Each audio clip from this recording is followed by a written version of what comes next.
Hi friends, इस lecture में हम एनडीए के प्रीवियस ईयर क्वेश्चंस के सॉल्यूशंस डिस्कस करेंगे। ये हमारे questions relation and function chapter के ऊपर हैं। ये बहुत इंपॉर्टेंट चैप्टर है एनडीए के लिए। वी हैव सीन कि इस चैप्टर से हमारे 5, 6, इवन 7 क्वेश्चंस एक साल में एक पेपर में आए हैं। तो ये चैप्टर के क्वेश्चंस करना बहुत इजी भी है, तो इसको आप ध्यान से कर लीजिएगा। रिलेशन एंड फंक्शन जो टॉपिक है उसका जो इंडेक्स लेक्चर है, जिसमें सारे लेक्चर्स के डिटेल दिए हुए हैं, वो हमारा है 12482, which you can see at exam.com/12482। और ये पर्टिकुलर लेक्चर जो है index and relation and function का, उसके नोट्स आपको 1 to 5, 6, 7 लेक्चर पर मिल जाएंगे। ना ये जो हम की कॉन्सेप्ट्स मेंशन कर रहे हैं, ये सारे चैप्टर्स की रिव्यू समरी नहीं है। ये केवल वो कॉन्सेप्ट है जिनके ऊपर हमने देखा है एनडीए में रिपीटेटिवली क्वेश्चंस पूछे गए हैं।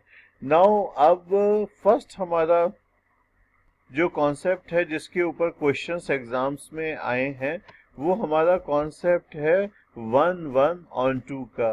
तो इस पे रेगुलर बेसिस पे क्वेश्चंस आए हैं। पूछा गया, एक फंक्शन डिफाइन कर दिया F x is so and so, and पूछा गया कि भाई ये पहले पूछा गया कि क्या ये 1 on 2 है, और अगर 1 on 2 है दैट इज बाइजेक्टिव है, तो इसका इनवर्स फाइंड करिए। तो ये क्वेश्चन बहुत रेगुलर फ्रीक्वेंसी से एनडीए के एग्जाम में आए हैं।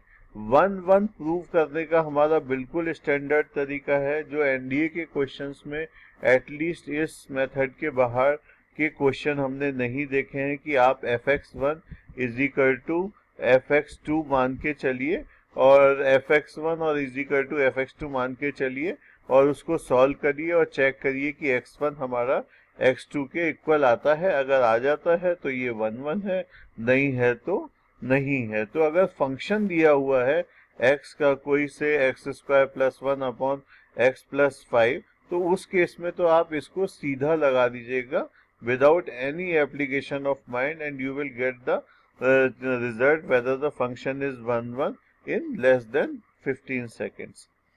नाउ अब हमारा नेक्स्ट टॉपिक है कि भाई ऑन टू को कैसे फाइंड किया जाए। तो हमारा F x is equal to function of x दिया हुआ है, से x²+5/x+5, और हम इसको एफ एक्स की जगह हम इसको y लिख लें, और सॉल्व करके x की वैल्यू हम y के टर्म्स में निकाल लें। हमारे को y की वैल्यू x के टर्म्स में लिखी दी हुई है, और हम इसको सॉल्व करके x की वैल्यू को y के टर्म में निकाल लें। उसके बाद हमें चेक करना होता है क्या कोई y की वैल्यू ऐसी है जिसके लिए x की कोई वैल्यू एग्जिस्ट नहीं करती। अगर ऐसा है तो इसका मतलब there is some y which is not the image of any x, तो हमारा फंक्शन इनटू हो जाएगा। अगर ऐसा कोई y हमें नहीं मिलता है तो वो हमारा फंक्शन ऑन टू हो जाएगा, दैट इज सर्जेक्टिव। अगर हमारा फंक्शन 1 on 2 प्रूव हो गया तो हमारा जो क्वेश्चन में जो फंक्शन है वो हमारा बाइजेक्टिव हो गया, दैट इज 1 on 2। नाउ ये हमने कर लिया कि भाई 1 on 2 है, ये प्रूफ हो गया, तो उसका इनवर्स एग्जिस्ट करेगा। तो अगर इसका इनवर्स एग्जिस्ट करेगा तो वो इनवर्स क्या है। नाउ हमने लास्ट स्टेप में जब हम सॉल्व कर रहे थे 1 on 2 और इनटू के लिए, तो हमने x की वैल्यू y के टर्म्स में निकाल ली थी। अब अगर हमें इनवर्स निकालना है तो बिल्कुल यहीं से निकल आएगा एक स्टेप में कि हम x को रिप्लेस कर दें f इनवर्स x से, जो कि हमें निकालना है, और y को रिप्लेस कर दें x से, तो f inverse x as a function of some function of x आ जाएगा।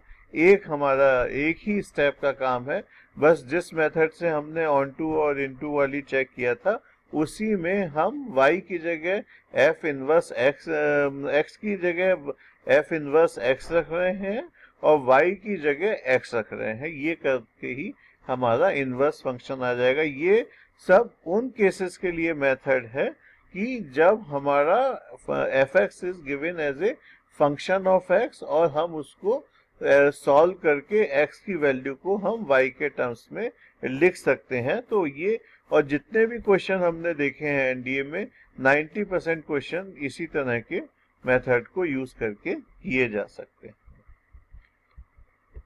नाउ एक ये बड़ा इम्पोर्टेंट वो है कि जिसके ऊपर हमारे कई क्वेश्चंस आए हैं कि अगर A में 4 एलिमेंट है और B में 3 एलिमेंट है तो cardinality of A into B कितनी होगी। Cardinality of A into B होगी नंबर ऑफ एलिमेंट्स और in A into B would be 4 into 3 that is 12।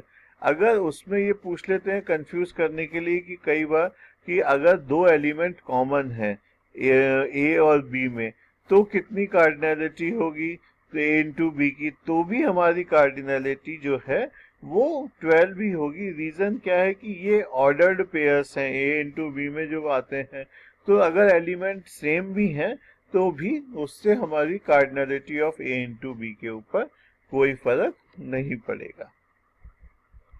Next हमारा क्या है कि ए के सबसेट्स कितने हैं। अगर कोई ए सेट्स है तो उसके सबसेट कितने होंगे, तो ये हमारे 2 टू द पावर n होते हैं और अगर प्रॉपर सबसेट जो है वो हमारे 2 to the power n minus 1 है। ये थ्योरी सेट्स की है लेकिन हमने यहाँ पे भी मेंशन कर दी कि एक अभी आगे जो हम एक चीज बताएंगे उसमें इससे कंफ्यूजन ना हो, इसलिए हमने उसको यहाँ पे भी मेंशन कर दिया है। अगर a और b फाइनाइट सेट हैं having n into m elements n and elements having relation r, then number of relations be defined from a to b। यहाँ पे इन a की जगह है a to b करेक्ट करवा दूंगा। तो a to b में कितने रिलेशंस पॉसिबल हैं अगर a में n और b में m एलिमेंट है, तो that number is 2 to the power n into m। ये अभी हम इसके प्रूफ में नहीं जाएंगे क्योंकि that would involve knowledge of combinations, permutation and combination, so वो अभी हम उसमें नहीं जाते हैं। अभी हम सीधा फार्मूले को याद कर लेते हैं क्योंकि इसके ऊपर कई क्वेश्चंस आए हैं एनडीए में। ये एक क्वेश्चन जो है आप कर लीजिएगा, इसमें ये हमने एक्सप्लेन किया है कि नंबर ऑफ फंक्शंस जो हैं वो हमारे कितने होते हैं अगर बिटवीन ए टू बी। तो ये वाला क्वेश्चन भी आप एक इस पे यूज करके क्लिक करके कर लीजिएगा। नेक्स्ट एक ये रिलेशन है, बाकी रिलेशंस तो हमने सारे सेट थ्योरी में कवर ही कर लिए थे, लेकिन एक ये रिलेशन मुझे इसमें यूनिक मिला, इसको मैंने आपके लिए यहाँ पे नोट कर लिया है कि a into B union b into A is equal to a intersection b into b intersection a। तो ये एक इम्पॉर्टेंट रिलेशन है और different from the other relation, और देख के ये एकदम ऑब्वियस नहीं है, तो इसको जरा दिमाग में रखिएगा। एनडीए के एग्जाम से पहले एक बार रिवाइज भी कर लीजिएगा। अब लेट द फन बिगिन, हम क्वेश्चंस पे शुरू करते हैं। 2016 बैकवर्ड्स चलते हैं और पहले रिलेशंस के क्वेश्चंस लेंगे, उसके बाद हम फंक्शंस के क्वेश्चन करेंगे। नाउ इस क्वेश्चन में a is given as 1 2 3 4, b is given as 1 3 5 और रिलेशन r क्या दिया हुआ है, it's all is set of all the ordered pairs such that AB such that A is less than B, where A is the element of A and B is the element of B। तो हमारा जो है R क्या हो गया, हमारे R में क्या एलिमेंट्स आएंगे, 1 is less than is not less than 1 क्योंकि ये less than equal to है तो है नहीं, तो 1 के साथ क्या होगा 1 3 और 1 5। तो अगर हम R को लिखें तो हमारा R क्या आएगा 1 3, ये देखिए 1 3 1 5, और 2 के साथ क्या आ सकता है 2 3 2 5 2 3 2 5, 3 5 से छोटा है और 4 भी 5 से छोटा है, तो 3 5 4 5। तो ये हमारा वो हो गया, R की वैल्यू निकल के आ गई। अब R इनवर्स जब ऑर्डर्ड पेयर्स दिए होते हैं तो R इनवर्स कैसे निकालते हैं, सीधे इन दोनों को रिवर्स करते चलते हैं। तो 3 1 5 1 3 2 5 2 5 3 5 4, ये हमारा आर इनवर्स आ गया।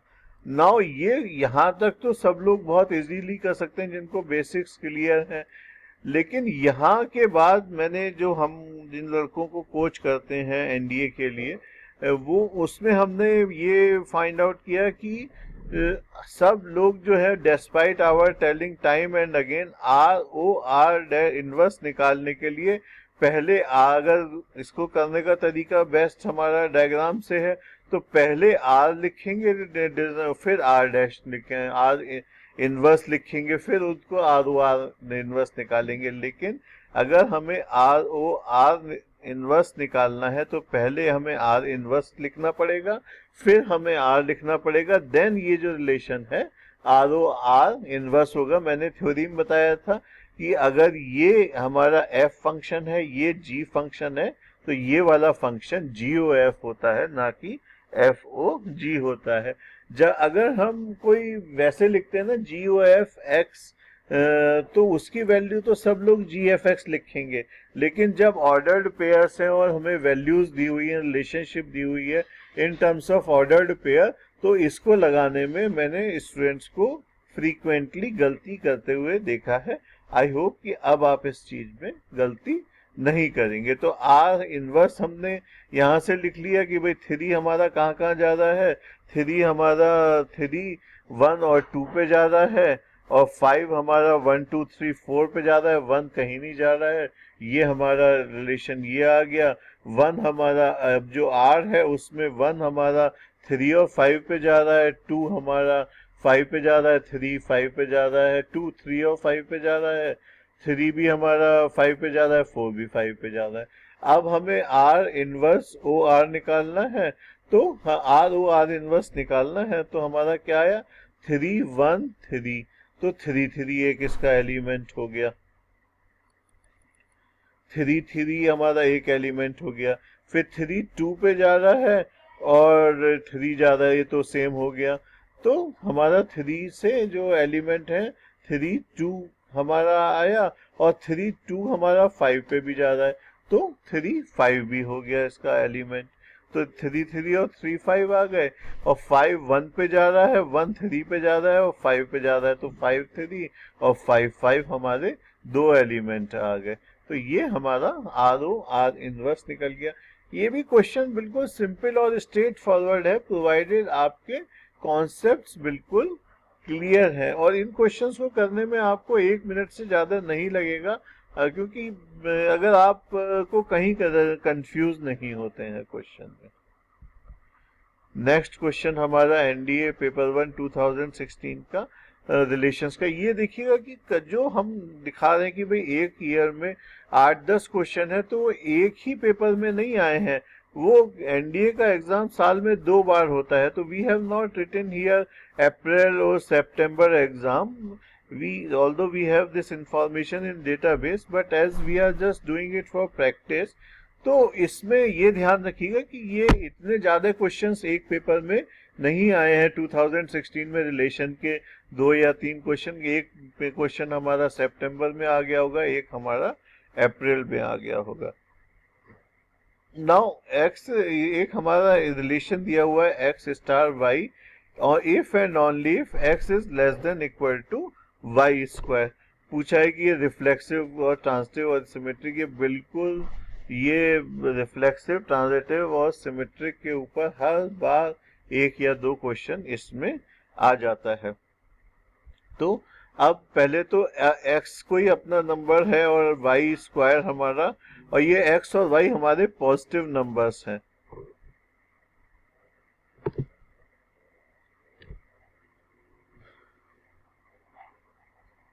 तो x जो है और y पॉजिटिव नंबर्स हैं, तो let us first check for reflection, whether ये रिलेशन हमारा रिफ्लेक्सिव है कि नहीं है। तो x अगर रिफ्लेक्सिव है तो x should be less than X square for all x which are positive numbers. But is it the case, अगर हम x को हाफ लेते हैं तो half is less than 1/4, half is greater than 1/4। तो ये वाला relation x is equal to half के लिए रिफ्लेक्सिव नहीं है। अगर हमें एक भी एग्जाम्पल मिल जाता है जो कि जिसके लिए वो रिफ्लेक्सिव नहीं है तो वो रिफ्लेक्सिव नहीं है। ऐसे ही हमारा सिमेट्री के लिए अगर हम कंसीडर करें x को हम 1 मान लें और y को 2 मान लें, तो 1 तो लेस देन 4 है, लेकिन क्या 2 लेस देन 1 है? नहीं है, तो ये सिमेट्रिक भी नहीं है। अब जरा क्वेश्चन को ध्यान से देखिए और वो क्वेश्चन के ऑप्शंस को हमें इसमें एनडीए के एग्जाम में देख लेना चाहिए कि reflexive but not transitive and symmetric. तो हमारा रिफ्लेक्सिव तो है नहीं, तो ये ऑप्शन गलत हो गया। इस सिमेट्रिक ये भी गलत हो गया। इस सिमेट्रिक, तो ये वाले तीनों गलत हो गए। तो ट्रांजिटिव हमें चेक करने की जरूरत ही नहीं है। अगर सिमेट्रिक और रिफ्लेक्सिव नहीं है तो हमारा बी ऑप्शन करेक्ट होगा। अब आप ये देखिए कितनी फ्रीक्वेंसी से हैं कि एक भाई सितंबर के पेपर में आ गया और अप्रैल के पेपर में भी रिफ्लेक्सिव, सिमेट्रिक और ये वाला क्वेश्चन है। तो इसमें क्या है कि let R be a relation on set of natural numbers defined by N R M if and only if N is a factor of M. तो एन एम का फैक्टर है, ये ध्यान रखना है, ना कि एम एन का फैक्टर है। तो जैसे 2 इज रिलेटेड विद 4, तो 2r4 इज हमारा प्रॉपर रिलेशन है और ये सेट ऑफ नेचुरल नंबर्स में है रिलेशन। तो ये रिफ्लेक्सिव, सिमेट्रिक एंड ट्रांजिटिव है कि नहीं है? तो 2 अपने को डिवाइड करता है तो रिफ्लेक्सिव हो गया। 2 अगर 4 को डिवाइड करता है तो 4 2 को नहीं डिवाइड करेगा, तो ये हमारा सिमेट्रिक नहीं है। और अगर 2 4 को डिवाइड करता है और 4 8 को डिवाइड करता है तो 2 8 को डिवाइड करेगा। तो ये रिलेशन हमारा जो है रिफ्लेक्सिव एंड ट्रांजिटिव तो है बट सिमेट्रिक नहीं है। तो सी ऑप्शन हमारा करेक्ट हो गया। जो सिमिलर क्वेश्चंस हैं उनको मैं थोड़ा स्पीड से कर रहा हूं क्योंकि बस आपको कॉन्सेप्ट बता दिए। सॉल्यूशन आपके सारे क्वेश्चंस के डिटेल में हमारे exam.com/12567 पे आपको मिल जाएंगे। अब ये वाला क्वेश्चन है कि अब ये बिल्कुल ही सिंपल क्वेश्चन है, मैं रिलेशंस के एक ही तरह के क्वेश्चंस नहीं कर रहा हूँ, आप इसका सॉल्यूशन देख लीजिएगा। ये भी सिंपल है, उसी तरह का क्वेश्चन है। नंबर, ये एक डिफरेंट क्वेश्चन आया कि ए में एक्स वाई जेड एलिमेंट है, बी में P Q R S element है। What is the number of distinct relations from B to ए?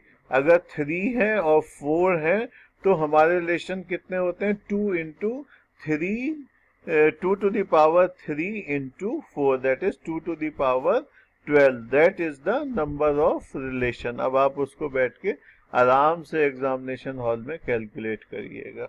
अभी मैं ये दिखाऊंगा कि यही क्वेश्चन इसी तरह के उस पे पैटर्न पे जिसमें ए और बी में एलिमेंट दिए हुए हैं और डिस्टिंक्ट रिलेशंस पूछे हैं, ये पहले भी आया हुआ है। तो टेंशन की कोई बात नहीं है, अगर आपने हमारे नोट्स कर रखे हैं तो फ्यूचर में अगर कभी आएगा तो आप इसको हैंडल कर सकते हैं। ये फिर वही है कि भाई 2 पर्सन रिलेटेड हैं, उनकी एज का डिफरेंस 5 इयर्स है, तो क्या रिलेशनशिप है, इसका सॉल्यूशन हमने यहाँ पे आपको दे रखा है, आप देख लीजिए।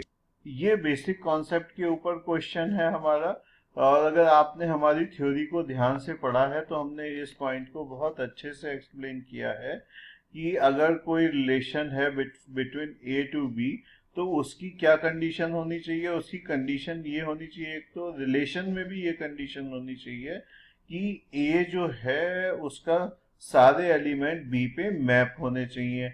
और फंक्शन होने के लिए एडिशनल कंडीशन क्या होनी चाहिए कि एक एलिमेंट 2 आउटपुट नहीं देना चाहिए, एक एलिमेंट 2 पे मैप नहीं होना चाहिए। 2 एलिमेंट्स 1 पे मैप हो सकते हैं, many one relation, many one अगर हमारा फंक्शन है तो, लेकिन एक एलिमेंट 2 पर मैप हो रहा है तो वो हमारा फंक्शन नहीं है। तो ऐसे ही देख लेते हैं कि हमारे u v w x y z है, तो u v w x y z हमारे ये सारे हैं और ये मैप हो रहे हैं p q r पर। तो p और q पे तो क्या हमारा कोई एलिमेंट 2 पे मैप हो रहा है? नहीं हो रहा है, तो ये वाला फंक्शन हमारा ठीक है।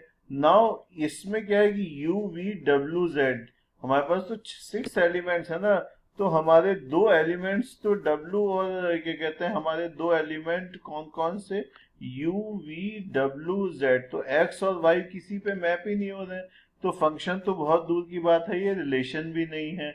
नाउ इस केस में U V W और U V Z, फिर से वही प्रॉब्लम है हमारी, इसमें तो दोनों प्रॉब्लम है कि U हमारा P पे भी मैप हो रहा है और S पे भी मैप हो रहा है, तो वैसे भी फंक्शन नहीं है, और हमारा जो सारे एलिमेंट्स हैं हमारा एक्स वाई किसी पे नहीं मैप हो रहे हैं, तो ये रिलेशन भी नहीं है और फंक्शन भी नहीं है। और इस वाले को देखें तो हमारा U Q V P U V W X Y Z, तो सारे एलिमेंट मैप हो रहे हैं, और क्या कोई एलिमेंट की दो इमेजेस हैं, वो नहीं है। ये फंक्शंस क्यों नहीं होता है कि अगर एक इनपुट डालने से दो आउटपुट निकल रहे हैं तो वो फंक्शन नहीं है। दो इनपुट्स का एक आउटपुट हो सकता है, लेकिन एक इनपुट का दो आउटपुट नहीं हो सकते। अब ये फिर से रिफ्लेक्सिव सिमेट्रिक पे आ गया, ये मैं नहीं करूंगा, ये इसका सॉल्यूशन हमने यहाँ पे आपको दे रखा है, ये आप कर लीजिएगा, बहुत इजी क्वेश्चन है, भी उसी कॉन्सेप्ट के ऊपर दे रखा है। चलिए, ये क्या है कि ये फिर से कि x डिवाइड्स इंटीजर y, ये पहले भी ये बिल्कुल सेम ही क्वेश्चन आ गया है कि m डिवाइड्स n, तो वो वाला इसको x डिवाइड्स इंटीजर y, एक ही सेट ऑफ क्वेश्चंस हैं, उसी में से एनडीए के सिमिलर क्वेश्चंस आते रहते हैं, तो इसका सॉल्यूशन भी दे रखा है हमने वैसे, तो ये देख लीजिएगा। Number of elements in A into B union C, तो B यूनियन C हमारा क्या हो गया, 2 3 4, अगर जो कॉमन एलिमेंट है उसको तो दो बार हम लिखते नहीं है, तो 2 3 4 हमारा B इंटू सी हो गया, B यूनियन C हो गया, तो इसमें 3 एलिमेंट हो गए, इसमें 2 हो गए, तो हमारा 6 एलिमेंट्स निकल के आ गए। B यूनियन C 2 3 4, तो हमारे वो 6 हो गए। वैसे भी हमें फार्मूला पता है कि अगर A इंटू बी में M इंटू एन एलिमेंट होते हैं, ये देखिए कितनी बार इस फार्मूले का यूज हुआ है कि A इंटू बी में कितने एलिमेंट्स होते हैं। If A is relation on a set R, then which one of the following is correct? अगर A रिलेशन है, A is a relation on set R, ये थोड़ा सा कंफ्यूज करने की कोशिश करिए। नॉर्मली हम R रिलेशन बोलते हैं और A को सेट बोलते हैं। अगर आपने बहुत तेजी से पढ़ लिया तो आप खटाक से लिख देंगे कि भाई R हमारा जो है रिलेशन वो A का सबसेट है, लेकिन ए का नहीं है, वो भी आर, अगर आप गलती करते तो आर सबसेट ए इंटू ए का है, क्योंकि ये आर जो है ऑर्डर्ड पेयर का सेट है। लेकिन एक्चुअल कोर्स में इसमें क्वेश्चन में जो नॉर्मली नोटेशंस यूज होते हैं, ए फॉर ए सेट और आर फॉर ए रिलेशन, वो इसमें उल्टा कर रखा है। तो हमारा इस केस में A is a subset of R into R, तो मतलब वहां पे दिमाग का एग्जाम में पूरा अलर्टनेस की जरूरत है। तो A is subset of R into R. Now a is equal to 0 1 and b is equal to 1 0, then what is the value of a into b? ये सिंपली क्वेश्चन है भाई, 0 1 0 1 0 0 1 1 1 0, इसमें कुछ सोचने की वही नहीं है। अब इसमें लेकिन वो वाला ऑप्शन नहीं दे रखा है हमारा। एक और चीज से ऑब्वियस हो गया कि भाई हमारे इसमें कितने भी एलिमेंट्स कॉमन हो, जैसे इसमें दोनों एलिमेंट्स कॉमन है, तो भी हमारे number of elements A into B में तो हमारे 4 ही होंगे, और 4 वाला कोई ऑप्शन यहाँ दे नहीं रखा है, तो ए इंटू ए ही हमारा आएगा। वैसे भी आप देख लीजिए कि ए इंटू ए को निकाल लीजिए, ए इंटू बी को निकाल लीजिए, दोनों आपके सेम आएंगे। अब a is equal to 1 2, b is equal to 2 3, c is equal to 3 4, then what is the value of a into B intersection a into c? तो इसमें सीधा सीधा a इंटू बी हमने निकाल लिया, a इंटू सी निकाल लिया हमने, और फिर उसका इंटरसेक्शन करके हमने बता दिया कि उसमें हमारा वैल्यू ये आ गई, तो हमारे कार्डिनलिटी जो है नंबर ऑफ एलिमेंट्स 2 हो गया। आप देखिए, दो पहले भी ये कार्डिनलिटी वर्ड एनडीए में यूज हुआ है, अब फिर से एनडीए में यूज है। पहले कार्डिनलिटी जो सेट वाला जो 2016 का क्वेश्चन था उसमें यूज हुआ था, 2030 में ये वर्ड जो है हमारा रिलेशन एंड फंक्शंस में यूज हुआ है। A is finite set having n elements, then the number of relations which can be defined in A is, हमने बताया कि अगर A to B के बीच में रिलेशन है तो हमारे वो जो है नंबर ऑफ रिलेशंस कितने होते हैं, 2 to the power m into n। तो यहाँ पे हमारे कितने होंगे, 2 to the power n square. लेकिन अगर हमारा जैसे एनडीए का सिस्टम है, अगर हमें फार्मूला याद नहीं है तो हम हाथ की हाथ इसको निकाल सकते हैं कि हम ए को 1 2 मान लें, एलिमेंट ऑफ 2 सेट्स, और उसके ए टू ए के बीच में रिलेशंस काउंट कर लें, और हमारा उसमें जो रिलेशंस निकल के आएंगे वो 2 to the power हमारा 4 निकल के आएंगे, 16 रिलेशन आपका उस तरह से भी कर सकते हैं। ये एनडीए के एग्जाम की एक स्टैंडर्ड टेक्निक है कि सिंपल एग्जाम्पल लेके फिर प्रॉब्लम को सॉल्व कर लिया जाए, क्योंकि हमें तो बस वो ऑप्शंस चेक करने हैं कि कौन सा ऑप्शन ठीक है। और दूसरा है हमारी टेक्निक कि हम ऑप्शंस को देख लें और उनको रूल आउट करते चले जाएं कि कौन सा हम आधा ऑप्शन इसमें पॉसिबल नहीं है। अब ये फिर से इक्विवेलेंस रिलेशंस के तो क्वेश्चंस मैं नहीं करके दिखाऊंगा, अब आप आसानी से खुद ही कर लेते हैं। ए माइनस बी और A modulus of A minus B, ये बहुत बार आ चुका है।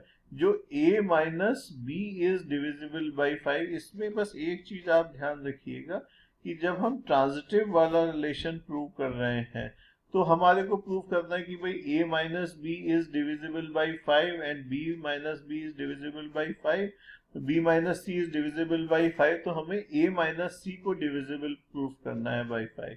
तो हम एक इसको ये ध्यान में रखिएगा कि a minus C is equal to a minus B plus b minus C. हमने b जोड़ भी दिया और सब्ट्रैक्ट भी कर दिया, तो हमारा a माइनस सी को हम लिख सकते हैं a minus B plus b minus C.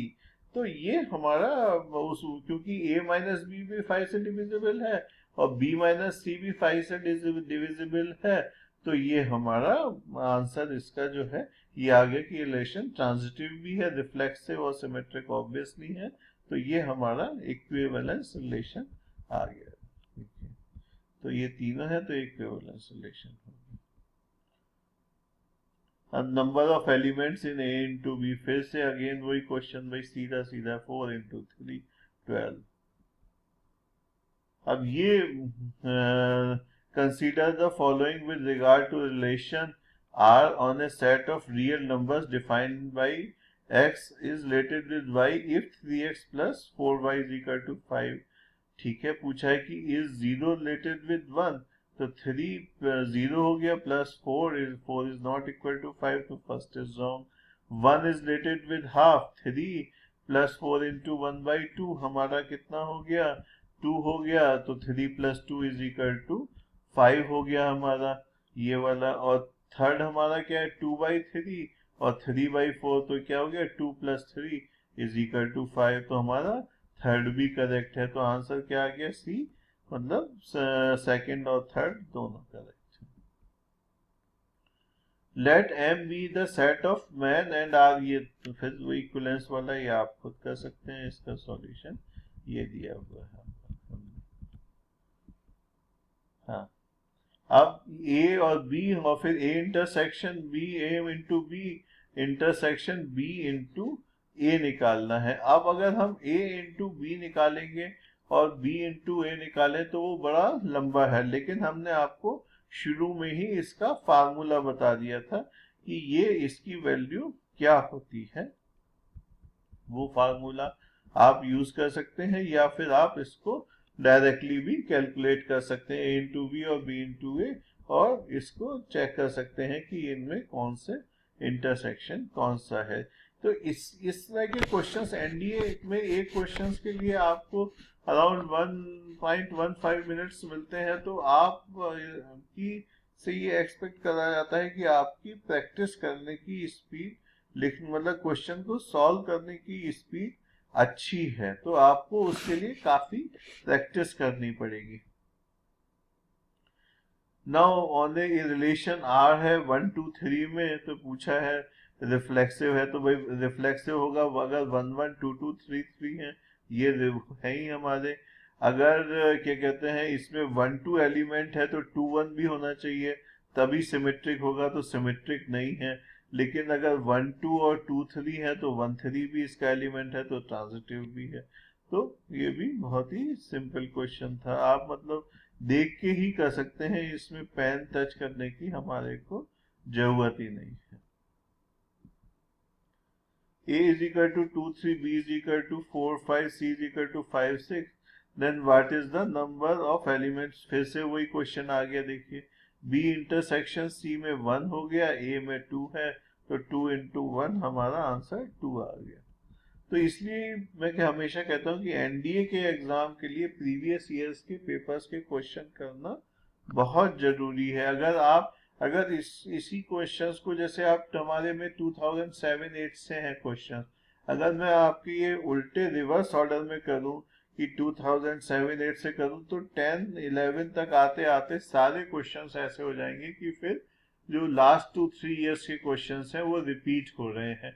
But अगर मैं 2007-8 से शुरू करूंगा तो आपको इंटरेस्ट नहीं आएगा, बिकॉज स्टूडेंट्स का हमेशा कीन इंटरेस्ट रहता है कि लेटेस्ट लास्ट एग्जाम में क्या क्वेश्चन आया था, पहले उसको कर लेते हैं। लेकिन एनडीए के एग्जाम में कंसिस्टेंसी है, जैसे जेई का एग्जाम है, कभी सिंपल है, कभी हार्ड है, कभी इंटीजर टाइप एंटर कर दिए क्वेश्चन, मल्टीपल चॉइस है, किसी साल आपने पैराग्राफ वाले क्वेश्चन दिए, किसी साल नहीं दिए, तो बहुत वेरिएशन रहता है। एनडीए का एग्जाम मतलब जितने साल के पेपर्स मैंने देखे हैं, आई डोंट रिमेम्बर कि लास्ट टाइम उन्होंने कब अपने पैटर्न में चेंज किया है।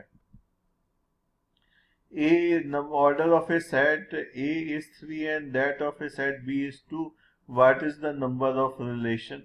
भाई वही हो गया हमारा 3 into 2 6, तो यहाँ पे नया टर्म यूज कर लिया ऑर्डर ऑफ ए सेट। अब उसका ऑर्डर का कुछ और मीनिंग हो नहीं सकता यहाँ पे कि अपार्ट फ्रॉम दैट कि order is nothing but cardinality of A set A which is the number of elements in A। तो हमारा वो रूल क्या होता है रिलेशन का, 2 to the power 3 into 2, that is 2 to the power 6। तो वो हमारा हो गया क्वेश्चन, ये रिलेशन का है, ये आप खुद कर लीजिएगा, इसका सॉल्यूशन हमारा यहाँ पे दिया हुआ है। नेक्स्ट क्वेश्चन है हमारा कि प्रॉपर सबसेट क्या होंगे, भाई सीधी सी बात है, 2 to the power 4 minus 1, तो हमारा जो है इसका आंसर निकल के आ गया 2 to the power 4 minus 1, तो 15 आंसर आ गया हमारा। यहाँ पे फिर से वही है कि R इंटू एस दिया हुआ है, S इंटू आर और S दिए हुए हैं, R इंटू एस और S इंटू आर, हमने इसके लिख लिए 3 के multiples.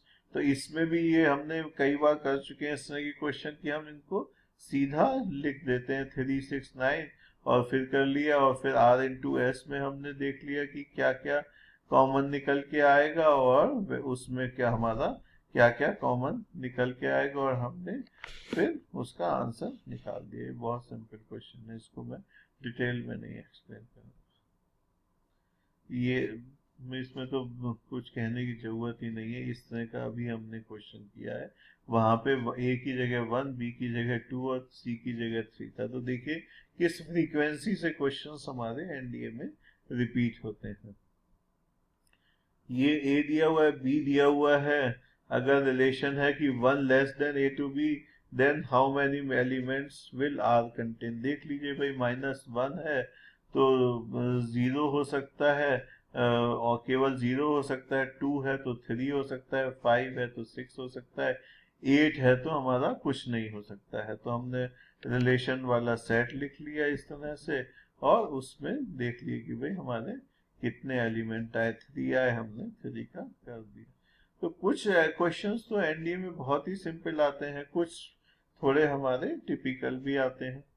set A and B have n elements in common, how many elements will A cross B and B cross A have in common? तो ये अगर हमारे इन दोनों में n एलिमेंट्स हमारे कॉमन है तो हमारा कितने होंगे? तो इसका हमारी वही अब इसमें सोचते रहिए कि भाई अगर n एलिमेंट है और इतने हैं तो हम इसको करने में बहुत टाइम लगेगा।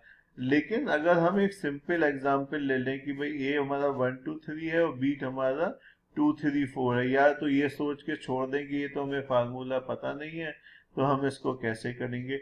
लेकिन हमारा क्या तरीका है कि हम एक सिंपल सा एग्जांपल ले लें और उससे वैल्यू निकाल लें और उससे चेक कर लें कि कौन से ऑप्शन हमारा ठीक आ रहा है। हमने लिया 1 2 3 एंड 2 3 4, क्या हम ले सकते थे 1 2 और 2 3? उसमें भी एक एलिमेंट कॉमन है, लेकिन अगर उसका आंसर हमारा निकल के 1 आएगा तो हमें पता ही नहीं चलता कि वो 1 1 है या n है या n स्क्वायर है। अब हमने 2 कॉमन लिया है और ये अगर हमें a into B intersection b into A अगर हमें निकालें तो हमारा क्या निकल के, अगर हमारा 1 आता है तो b हो गया, 2 आता है c हो गया, तो d आता है तो हमारा 4 हो गया। तो इस वाले मेथड को यूज करने के लिए जो हमारी मेन ट्रिक है वो ये है कि हमारा selection of A and B क्या रहे। तो ये थोड़ा प्रैक्टिस से आएगा, बहुत सिंपल भी ना हो। अब 4 लेके और 2 कॉमन वाले लें तो वो और कॉम्प्लिकेटेड हो जाएगा, उतने की जरूरत नहीं है, फिर आपको 2 मिनट 3 मिनट लग जाएंगे उस क्वेश्चन को करने में। तो ये हमने करा, a इंटू बी निकाल लिया, b इंटू ए निकाल लिया, उसके कॉमन एलिमेंट हमारा 2 स्क्वायर आ गया, आंसर हो गया। आगे के लिए भी पता चल गया कि हमारी प्रॉपर्टी क्या है कि भाई n स्क्वायर हमारे एलिमेंट होंगे a cross b into intersection b cross a में।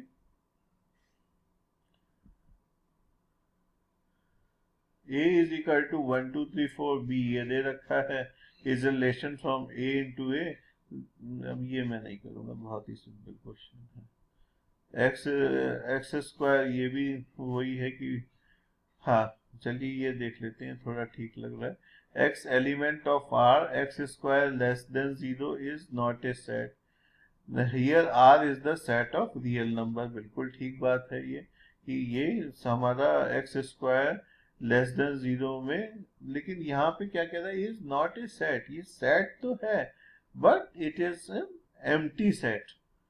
तो ये स्टेटमेंट हमारा ए फॉल्स है। For every real number X X square 0 होता है, तो ये ठीक है। तो A is false and R is true, ये हमारा करेक्ट है। थोड़ा सा मतलब देखिए वो अलर्ट रहने की जरूरत है कि ये पूछ क्या बोल रहा है कि भाई ये इज नॉट ए सेट, एकदम झटके में कहा हाँ हाँ इसमें तो कोई नहीं निकल के आ रहा, but it is an empty set. अब क्या है, रिफ्लेक्सिव वाले तो मैं करा नहीं रहा हूं आपको। a इंटू पी ए में number of elements in a into P A में कितने होंगे, ये 4 है हमारे। पी ए में हमारे कितने एलिमेंट होते हैं, 2 टू दी पावर 4, तो वो कितने हो गए हमारे 16 हो गए। तो a इंटू पी ए में हमारे कितने हो गए 64 हो गए। देखिए ये भी एसेंशियली a इंटू बी में कितने एलिमेंट होंगे इसके ऊपर है। ये फिर से हमारा क्वेश्चन रिपीट हुआ है। ये सिंपल है, आप अपने आप करेंगे, इसका सॉल्यूशन दे रखा है हमने। ये क्वेश्चन है, ये थोड़ा ठीक लग रहा है कि a relation R is defined over the set of non negative integers as X is related to Y implies that x square plus Y square is equal to 36। बिल्कुल ठीक बात है। तो हमारा x और y रिलेटेड है और ये set of non negative integers. Non negative integers का मतलब हमारा पॉजिटिव इंटीजर्स प्लस 0। तो इसमें जो हमारा ए सेट है वो क्या है, 0 1 2 3 4 5 6 7 8। ये सेट को हम also we say it as set of whole numbers. तो होल नंबर्स जो है वो उसमें नेचुरल नंबर के सेट में या पॉजिटिव इंटीजर्स के सेट में अगर हम 0 जोड़ दें तो वो होल नंबर सेट कहते हैं, और इसको set of non integers non negative integers भी कहते हैं। तो अब इसकी x और y की वैल्यू हमारी क्या हो सकती है, 0 1 2 3 4 5 6। तो अब हम देख लेते हैं कि इसमें भाई ये तो √11 और 3√3 ये तो रूट वाले हो गए ना, तो ये तो हो ही नहीं सकते ना, क्योंकि x एंड y तो हमारे नॉन नेगेटिव इंटीजर्स हैं। तो ये दोनों तो वैसे ही कट गए, 0 6 है तो 6 0 भी होगा, तो हमारा आंसर क्या आ गया, 6 0, ये सी आ गया हमारा आंसर।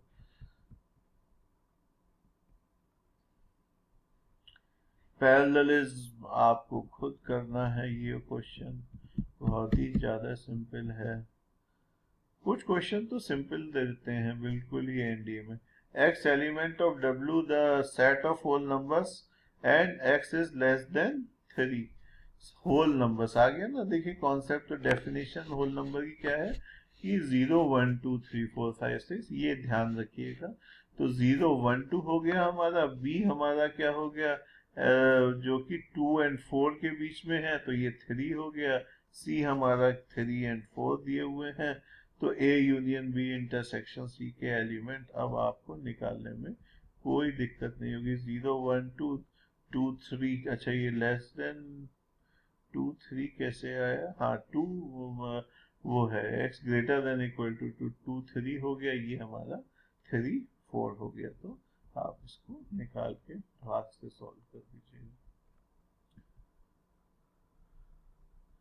अब ये क्वेश्चन है कि if f(x1 minus f(x2) is equal to f(x1 minus x2 upon 1 minus x1 x2 for x1 x2 element of -1 and 1।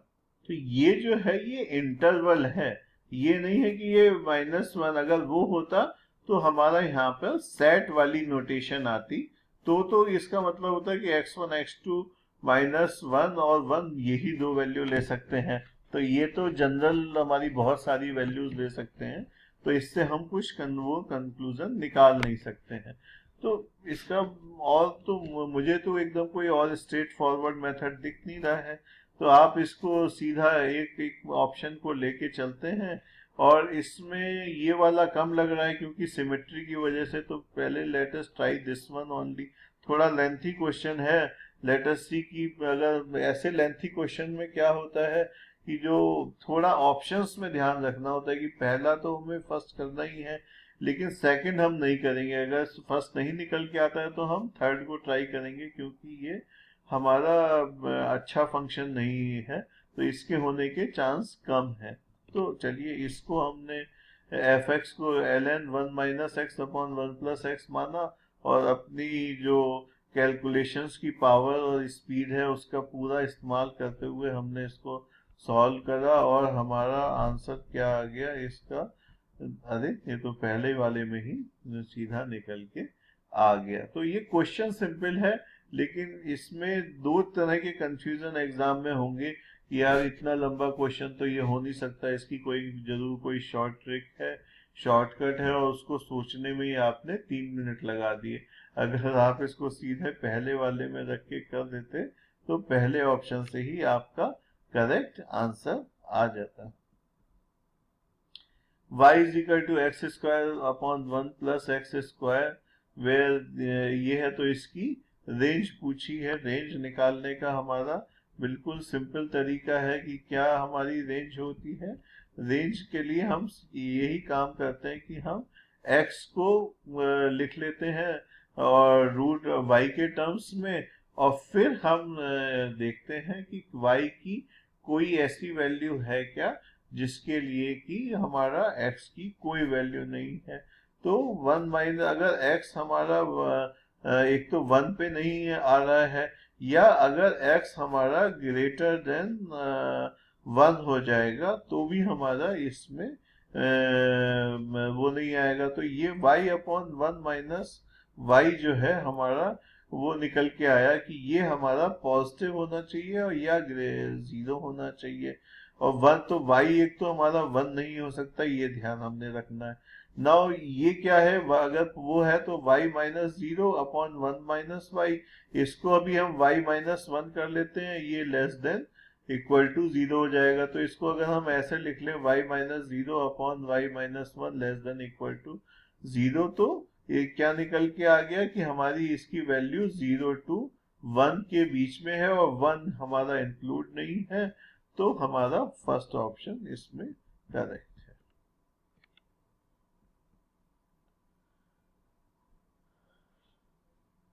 ये भी कई बार क्वेश्चंस रिपीट हुए हैं।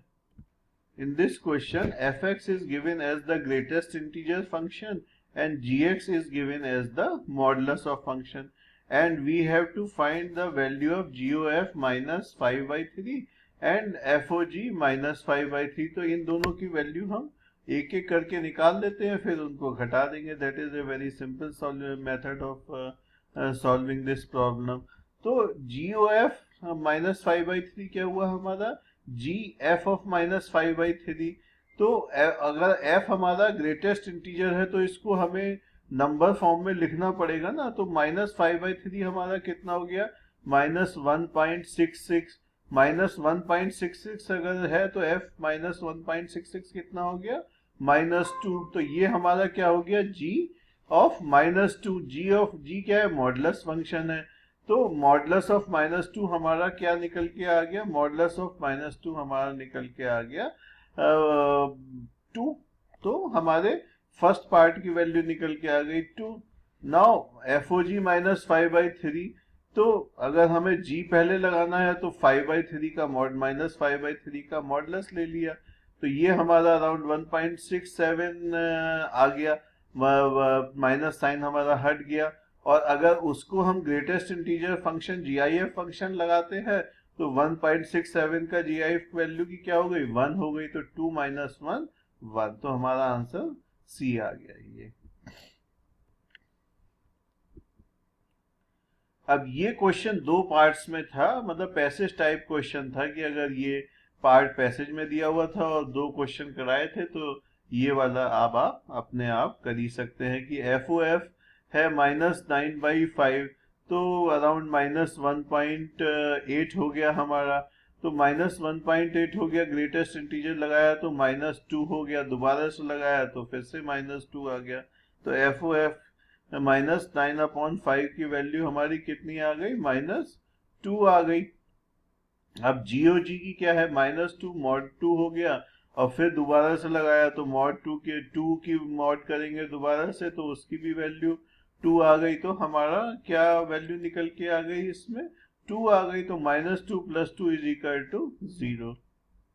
ये जो है ग्रेटेस्ट इंटीजर फंक्शन और modulus function in one way और द अदर बहुत ज्यादा क्वेश्चंस इसके ऊपर आते हैं।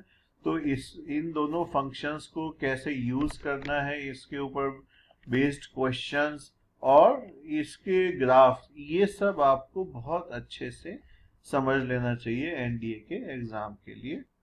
इस क्वेश्चन में डोमेन ऑफ फंक्शन fx पूछी है, तो 1/रूट modulus of x minus x।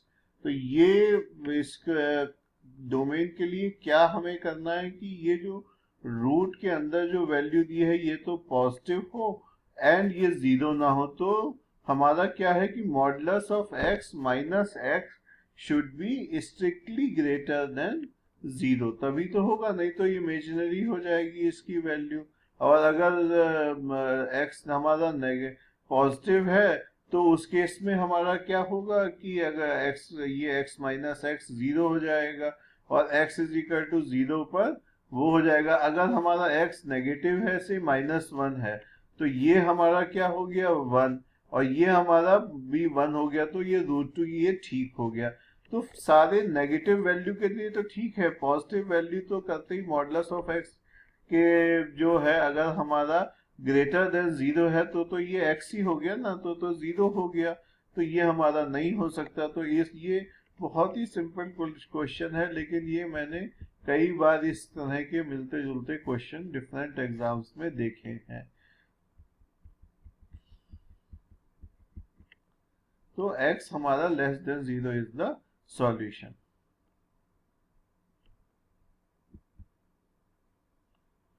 Consider the curves y is equal to x minus 1 and y is equal to modulus of x minus 1 and modulus of x is equal to 2. What are the points of intersection of these two curves? तो modulus of x minus 1 है and modulus of x है, तो modulus of x हमारा 2 है, तो x क्या value ले सकता है? Plus minus 2। अगर हमारी इसकी वैल्यू प्लस 2 हम लेते हैं तो y की वैल्यू हमारी क्या आ गई इसमें? 2 माइनस 1 1, तो 1 आ गई हमारी y की वैल्यू। और अगर हम माइनस 2 लेते हैं तो y की वैल्यू हमारी 3 आ गई, तो माइनस 2 3 और 2 and 1। तो इसमें बस मेन चीज ये है कि modulus of x is equal to 2 को आप इसमें सीधा लिख दें कि x is equal to plus minus 2 और फिर उन दोनों को वैल्यूज को इसमें रख दें तो हमारा सॉल्यूशन निकल के आ जाएगा, नहीं तो कंफ्यूज हो जाएंगे। ये देखिए कितना बढ़िया सॉल्यूशन हमारे स्टाफ ने लंबा करके निकाला है, जस्ट बिकॉज कि अगर आपने इसमें x is equal to plus minus 2 नहीं रखा तो गड़बड़ होगी। इस तरह से भी करके निकल के सॉल्यूशन हमारा यही आया -2 3 एंड 2 1, लेकिन ये कंफ्यूजिंग मेथड है।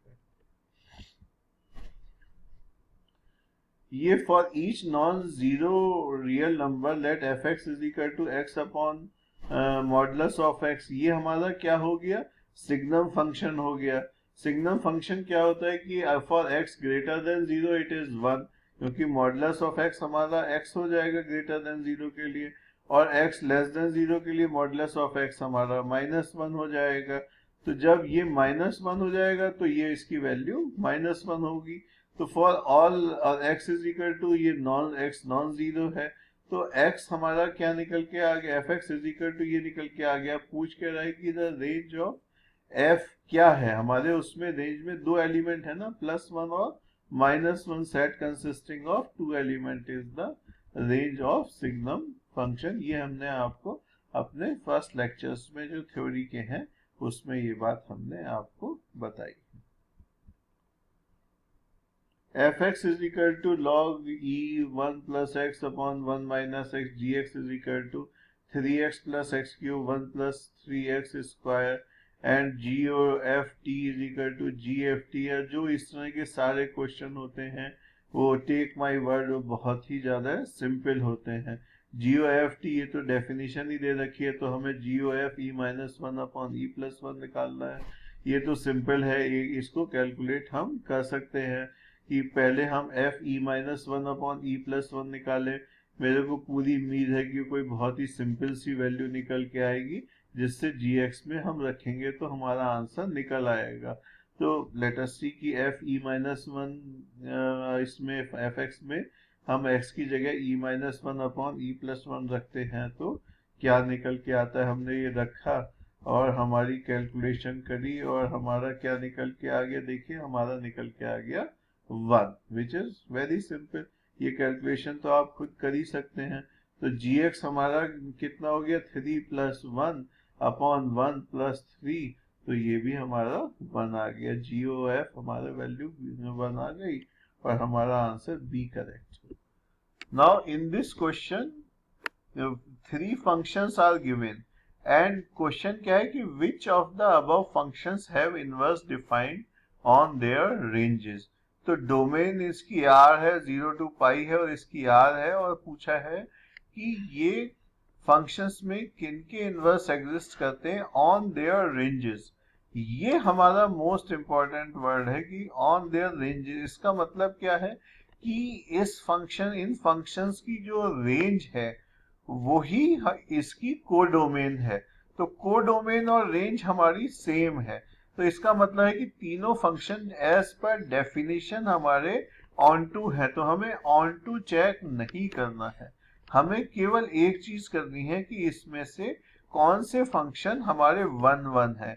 और 1 1 जब भी फंक्शन डिफाइंड होता है तो हमारा एक ही मेथड होता है कि x1 fx1 is equal to fx2, तो x1 cube is equal to x2 cube. इसका क्या मतलब हुआ?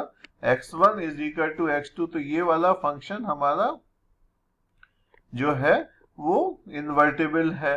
और ये sin x जो है 0 to 2 पाई के बीच में, sign x1 is equal to, कोई दिमाग नहीं लगाना, कोई ग्राफ नहीं लगाना, कुछ नहीं करना। आप अगर हमारे मेथड से डेविएट करेंगे तो आपको प्रॉब्लम होगी, अदरवाइज ये बिल्कुल स्ट्रेट फॉरवर्ड सिंपल क्वेश्चंस हैं। नहीं तो आप ग्राफ बनाइए, सोचिए ये है क्या है, लेकिन बिल्कुल सिंपल है कि sine x1 is equal to sine x2। Does it mean कि x1 is equal to x2? No, it does not mean, क्योंकि x1 can be equal to x2 and x1 can also be equal to pi minus x2। तो क्योंकि 0 to 2 पाई के बीच में है, तो ये वाला तो हमारा चीज ठीक नहीं है। अब तीसरा, ये हमारा फंक्शन इन्वर्टेबल नहीं है। तीसरा वाला क्या है, fx is equal to e to the power x। और फिर हमारा इसमें अगर वही 1 1 वाला मेथड लगाए तो e to the power x1 is equal to e to the power x2। तो इसका क्या निकल के आया, हमारा x1 is equal to x2। लेकिन जो हमारे स्टाफ ने इसको सॉल्व किया है, उन्होंने भी पूरा दिमाग लगाया है। और देखिए पूरा इंक्रीजिंग फंक्शन है, तो ये 1 1 हो गया, और ये इन्वर्टेबल है ऑन देयर रेंज, क्योंकि ये इसकी वैल्यू पाई बाई 3 की इतनी है और 2 पाई बाई 3 की इतनी है, तो ये 1 1 नहीं है। और पूरा दिमाग लगा के और फिर जो है इंटेलिजेंस अपनी पूरी यूज करके निकाला वही 1 and 3 जो कि हमने पहले ही orally without touching the pen हम लोग निकाल चुके हैं। तो हम इस, अगर हमारा किसी मतलब ये वाले में अगर हमारा रिलेशन इस कोई कॉम्प्लेक्स है जिसमें हम कह ही नहीं सकते कि भाई वो x1 cube is equal to x2 cube, अगर मतलब fx1 is equal to fx2 रखने से हम कुछ x2 और x1 के रिलेशन के बारे में कुछ कह ही नहीं सकते, तो हम ये इंक्रीजिंग डिक्रीजिंग और उसकी सारी कहानियों में जाए ना, नहीं तो सीधा सीधा निकल के आ रहा है ना भाई, x1 cube is equal to x2 cube means x1 is equal to x2, तो हमारा जो फंक्शन है वो 1 1 हो गया। आपको उसमें सोचने की क्या बात है और इतनी लंबी कहानी करने की, f डैश x निकालें और ये सब करें। नेक्स्ट क्वेश्चन देख लेते हैं आप क्या है। फिर से वही आ गया, देखिए मैं कहता ना ये रिपीट बहुत होते हैं, root of modulus of X minus x. तो ये हमारा पॉजिटिव होना चाहिए, ये पॉजिटिव स्ट्रिक्टली पॉजिटिव होना चाहिए। तो अगर x ग्रेटर देन 0 है तो 0 हो जाएगा, x लेस देन 0 है तो ये हमारा दोनों हमारे पॉजिटिव हो जाएंगी वैल्यूज। तो ये हमारा x लेस देन 0 है, तो माइनस इन्फिनिटी टू 0 के बीच में होगा कि minus infinity not included and 0 भी हमारा नॉट इंक्लूडेड। तो ये वाला हमारा बी आंसर आ जाएगा।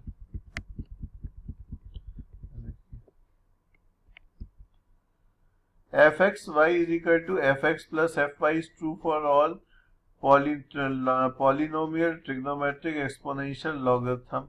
तो अगर हम log x लेते हैं तो log x y is equal to log x plus log y, तो ये लॉगरिथमिक फंक्शंस के लिए हमारा ठीक है। हाँ, अब इसमें क्या है कि दो फंक्शंस दिए हुए हैं f(x) और g(x) और f(o(g) इनवर्स x निकालना है। तो इसके लिए पहले हम f(o(g) निकाल लें और उसको y मान लें, और फिर उसको जो है x की वैल्यू को y के टर्म्स में लिख लें, और हमारा वो इनवर्स फंक्शन अपने आप निकल के आ गया। तो चलिए शुरू करते हैं। f(o(g) इनवर्स निकालना है ना, तो f(g(x) लेते हैं, तो f(x) में g x की जगह x क्यूब प्लस 5 रख देते हैं, तो क्या हो गया 2 ब्रैकेट x क्यूब प्लस 5 माइनस 3। तो ये हमारा क्या हो गया 2 ब्रैकेट x क्यूब प्लस 5 माइनस 3। तो नेक्स्ट स्टेप हमारा ये 2x क्यूब प्लस 7 हो गया। अब f(o(g(x) को हमने y मान लिया, तो x की वैल्यू क्या हो गई y माइनस 7 अपॉन 2 का टू द पावर 1/3। और उसके बाद हमारा क्या होता है इनवर्स निकालने के लिए कि भाई y की जगह हमने x लिख दिया और x की जगह f इनवर्स x लिख दिया। तो यहाँ पे हमारा f इनवर्स क्या लिखेंगे हम, f(o(g) इनवर्स। तो हमारा क्या आंसर निकल के आ गया, इसके सॉल्व करने के बाद जो है हमारा आंसर b निकल के आ गया, x minus 7 upon 2 to the power 1/3। हाँ, इस क्वेश्चन में gx has been given as 1 upon fx and fx is x is not equal to 0, तो पूछा है कि इनमें से जो इतनी उन्होंने मेहनत से क्वेश्चन बनाया है उसमें कौन से ऑप्शंस करेक्ट हैं। खूब एफ और जी को घुमाया है। थोड़ा सा अगर हम इस क्वेश्चन को ये सोचें कि हम इसको एक एक करके करते चले जाएं कि भाई एफ एक्स जो है वो एक्स है, जी एक्स हमारा 1/f(x), तो एफ एक्स हो गया, ये हो गया, तो थोड़ा बहुत ही टाइम कंज्यूमिंग प्रोसेस है। अगर आप इसमें एफ एक्स को तो एक्स दे रखा है तो इसका क्या मतलब हुआ कि जहां पे भी एफ है तो उसको तो आप कैंसिल कर सकते हैं। ये एफ, ये एफ, ये एफ और ये एफ हमारे कैंसिल हो गए, बचे हमारे केवल जी जी एक्स बचा। और जी एक्स क्या करता है 1/x, एफ एक्स वो एक्स ले रखा है, एफ एक्स तो क्या हो गया ये 1/x। तो अब मेरे को एफ तो कहीं दिखाई दे ही नहीं रहा है इस पूरी इक्वेशन में। अब हमारा क्या है जी, तो जी एक बार लगाएंगे तो 1/x, दूसरी बार लगाएंगे तो x। अगर हमारा जी 3 बार है तो क्या हो गया ये हमारा 1/x, x और फिर से 1/x। तो जिसमें जी के नंबर्स दोनों में सेम है, मतलब ऑड या इवन है, वो हमारा आंसर ठीक है। इसमें G3 है, इसमें भी G3 है, F को तो हम इग्नोर कर रहे हैं, तो हमारा B ठीक है। इसमें G हमारे 4 है, इसमें G3 है, ये गलत है। इसमें G2 है, इसमें G1 है, तो ये भी गलत है। तो इस वाले को अगर आप वैसे भी करके देखना चाहें तो एफ एक्स की जगह हमने x लिखा, जी एक्स हमारा 1/x हुआ, ये x हो गया, ये 1/x हो गया, f 1/x फिर से 1/x हो गया, और ये हमारा x हो गया, ये 1/x हो गया, ये भी 1/x रहा, ये x रहा, ये 1/x फिर से हो गया। तो देखिए ये बड़ा जो इस तरह के घुमावदार क्वेश्चन है वो हमेशा बड़े सिंपल होते हैं। अगर यहाँ पे gx is equal to 1/x नहीं आप लेके चल रहे हैं और इस बात को नोट नहीं कर रहे कि भाई fx तो कुछ कर ही नहीं रहा है ना, ये तो आइडेंटिटी फंक्शन हो गया, तो उसको आप इजीली इग्नोर कर सकते हैं। तो हमारे को इस क्वेश्चन को पढ़ना ही ऐसे है कि ggx is equal to triple gx, तो f हमारा सब हट गया और gx को हमें लिखना है 1/x। तो ये हमारा इसका सॉल्यूशन आ गया। ये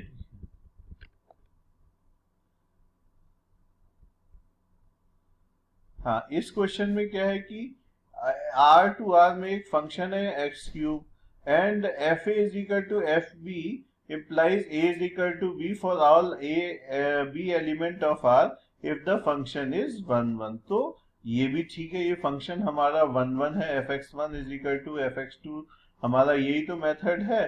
तो x1 cube is equal to x2 cube, तो हम ना x is equal to x1 is equal to x2 जब आता है तो हम कह देते हैं कि भाई ये फंक्शन हमारा 1 1 है। तो और यही डेफिनेशन दी हुई है, तो ये बिल्कुल ठीक है। First statement 1 and 2 are both correct and statement 2 is the correct expression of 1। तो हमारा आंसर क्या आ गया, ए आ गया इसका आंसर। देखिए आधे क्वेश्चन तो जो एनडीए के हैं उनको अगर आपके कॉन्सेप्ट्स क्लियर हैं तो आप उनको बिल्कुल सीधा आंसर लिख सकते हैं। मतलब आपको मैं गारंटी दे सकता हूं कि अगर हमारे मेथड से आप पढ़ेंगे तो 120 में से एटलीस्ट 60% क्वेश्चंस में आप बिल्कुल अपनी जो रफ कॉपी है उसको गंदा नहीं करने की जरूरत पड़ेगी, आप सीधा ही करेक्ट आंसर अपने ओएमआर शीट में लिख सकते हैं। तो इसमें पूछा है कि सेट ऑफ नेचुरल नंबर्स में n to n है, तो ये हमारा 1 1 on 2 है कि नहीं है, इंजेक्टिव सर्जेक्टिव बाइजेक्टिव क्या है। तो बिल्कुल स्टैंडर्ड तरीका यूज करना है कि भाई 2x1 plus 3 is equal to 2x2 plus 3 which would mean x1 is equal to x2। तो ये इंजेक्टिव हो गया हमारा। उसके बाद हमने इसको y माना, y is equal to 2x plus 3, तो x is equal to y minus 3/2, तो x is equal to y minus 3/2 आ गया। बट ये मैपिंग n टू n में है, तो हमारा क्या कोई ऐसी वैल्यू है y की जिसके लिए x हमारा नेचुरल नंबर नहीं है? यस, अगर हम x is equal to y minus 3/2 में अगर हम y को 4 रख लें तो 4 माइनस 3/2 1/2 आ गया। तो ये हमारा सर्जेक्टिव नहीं है, इंजेक्टिव बट नॉट सर्जेक्टिव। तो हमारा करेक्ट आंसर क्या आ गया? बी।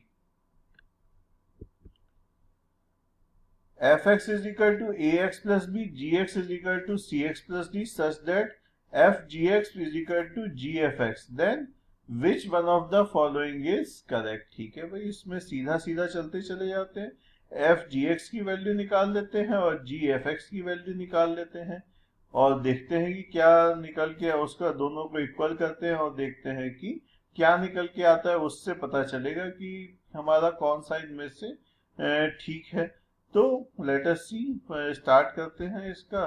एफ जी एक्स हमारा A C X plus D plus B हो गया, ये आ गया जी एफ एक्स हमारी वैल्यू हमारी सॉल्व करके A C X plus D C plus D आ गई। इनको इक्वेट किया तो ए डी प्लस बी हमारा बी सी प्लस डी के बराबर आ गया। तो इसका हमारा क्या मतलब हो गया कि इसमें अब हमारा कौन सा ठीक है? एफ सी क्या है हमारा? एफ ये वाला तो नहीं है, तो इसमें हमारा कौन सा आंसर आएगा? F D is equal to G B. तो एफ डी हमारा कितना हो गया? ए डी प्लस बी, ये हमने देख लिया इधर से, और बी सी प्लस डी हमारा कितना हो गया? G B. तो ये हमारा F D is equal to G B answer आ गया। तो ये तो 15-30 सेकेंड का क्वेश्चन है। इस क्वेश्चन में आप जो टाइम बचाएंगे उस क्वेश्चन टाइम को आप जो है दूसरे क्वेश्चंस में यूटिलाइज कर सकते हैं। F x is equal to X minus 1 upon X plus 1।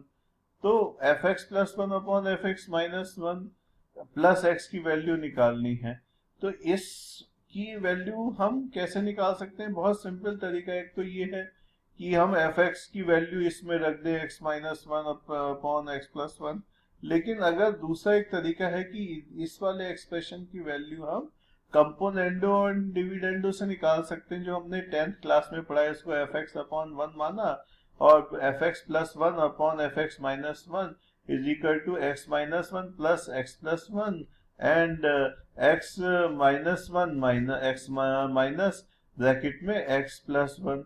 तो उससे क्या हमारी वैल्यू आ गई? F X 1 plus 1 upon F X minus 1 की वैल्यू हमारी क्या निकल के आई? ये 2x हो गया और ये -2 बचा, तो हमारी वैल्यू निकल के आ गई माइनस ऑफ x। उसमें हमने x जोड़ दिया तो हमारी वैल्यू निकल के आ गई 0। अगर आप, ये क्वेश्चन वैसे भी हो सकता है कि x minus 1 upon X plus 1 रखें और उसको सॉल्व कर लें, तो थोड़ा सा ज्यादा टाइम लगेगा। कंपोनेंडो डिविडेंडो अगर आपको एग्जाम में स्ट्राइक कर जाता है तो अच्छी बात है, उससे बहुत तेजी से सॉल्व हो जाएगा, सॉल्व दोनों तरह से हो जाएगा। तो F x is equal to X minus 1 upon X plus 1। तो पूछ रहे हैं कि एफ टू एक्स की वैल्यू किसके बराबर है? एफ टू एक्स हमारा है क्या? 2x minus 1 upon 2x plus 1। लेकिन हमको जो पूछा गया है वो ये पूछा गया है कि भाई किस चीज के बराबर है। तो अब हमें क्या करना है कि इसमें हमने एफ एक्स की इक्वल टू एक्स माइनस 1 है तो एफ टू एक्स की वैल्यू निकाल ली और उसको फिर हमने एक इस तरह से लिख लिया कि 2x की जगह हम क्या लिख लें। अगर हम इसमें क्या करें कि x की वैल्यू एफ एक्स के टर्म्स में निकाल लें, वही कंपोनेंडो एंड डिविडेंडो जो हमने पिछले क्वेश्चन में निकाला है ना, कि F x plus 1 upon F 1 minus F x जो है, तो वो हमने x की वैल्यू, ये F x plus 1 upon F X minus 1 की वैल्यू हमारी क्या आई थी? Minus x. तो ये जो है वो पिछले वाले क्वेश्चन जो था वो पैसेज टाइप था, तो उसी का है। तो हमें जो पहले क्वेश्चन का रिजल्ट है वो यूज कर लेते हैं। तो हमारा क्या हुआ? F x is equal to X minus 1 upon X plus 1। इससे क्या निकल के आया था? X is equal to minus of X is equal to F x plus 1 upon F X minus 1। तो x की जो वैल्यू निकल के आई वो एफ टू एक्स में यहाँ पे रख दी, तो उसको सॉल्व करते चले गए तो हमारी ये वैल्यू निकल के आ गई, हमारा सॉल्यूशन निकल के आ गया। थोड़ा सा ट्रिकी क्वेश्चन था इसमें, लेकिन अगर आप ये सोचें कि हमने फर्स्ट पार्ट में जो चीज निकाली है वो पैसेज टाइप में क्वेश्चंस में कई बार सेकंड पार्ट में यूटिलाइज हो जाती है। F x is equal to X minus one upon X plus one. तो यहाँ पे हमसे पूछा गया है कि भाई हमारे एफ एक्स की वैल्यू क्या है। एफ एक्स की वैल्यू एफ एक्स इसमें रख दिया तो क्या आ गया F X minus one upon F x plus one. तो ये भी पहले वाले जो क्वेश्चन के रिजल्ट को यूज करेगा, लेकिन थोड़ा सा ध्यान रखिएगा कि ये हमारा जो माइनस एक्स की वैल्यू थी वो F x plus one upon F X minus one थी। तो ये आंसर इसका माइनस वन अपॉन एक्स होगा, ना कि माइनस एक्स। जल्दी जल्दी में एग्जाम में ये गलतियां मत करिएगा।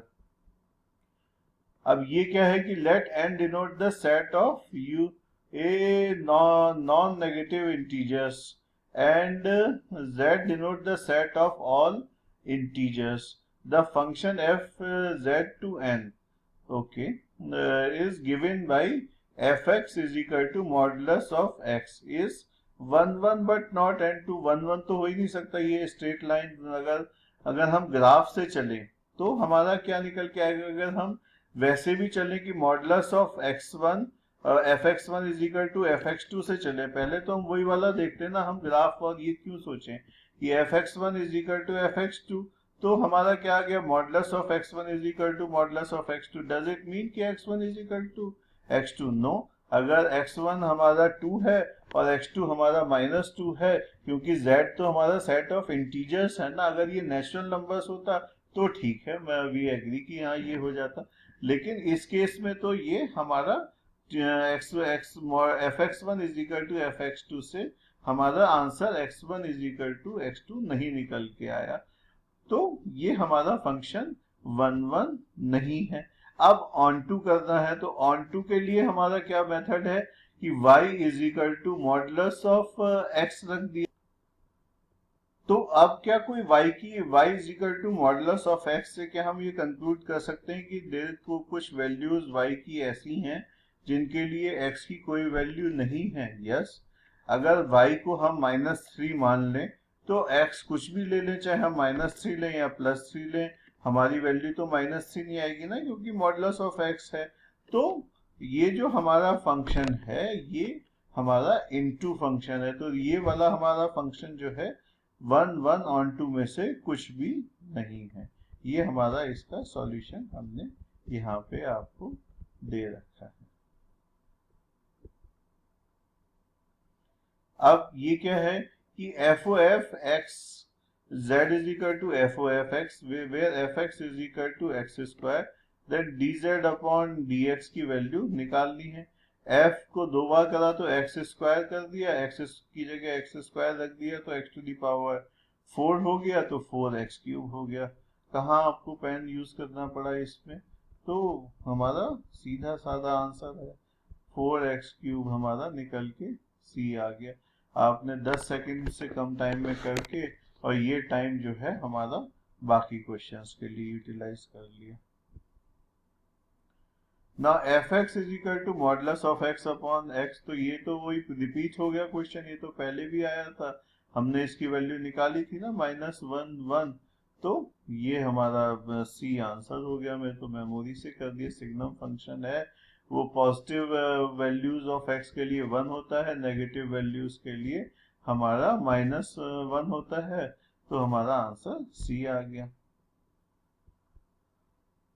अब क्या है कि if n is set of all natural numbers and f n to n है, be a function given by f x is equal to x plus 1 for all x element of n। तो पूछा है कि भाई क्या ये 1 on to है?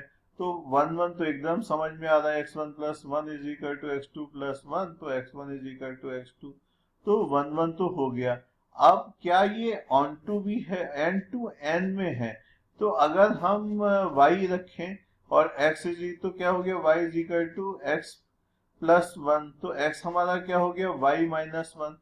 तो क्या कोई y की वैल्यू ऐसी है जिसके लिए x एग्जिस्ट नहीं करता? यस। अगर हम y इज इक्वल टू 1 मान लें तो ये x इज इक्वल टू 0 आ गया, विच is not a natural number. एक ही एलिमेंट छूटा है, लेकिन छूटा तो है ना, तो ये हमारा इनटू हो गया। तो 1 बट नॉट ऑन टू, तो हमारा ऑप्शन बी ठीक हो गया। ये देखिए 1 हो गया एंड इतना लंबा हमने मेहनत करके किया, ये इसकी कोडोमेन है और ये और वो, लेकिन हमारा जो अपना एक स्टैंडर्ड मेथड है हम उसी से करेंगे।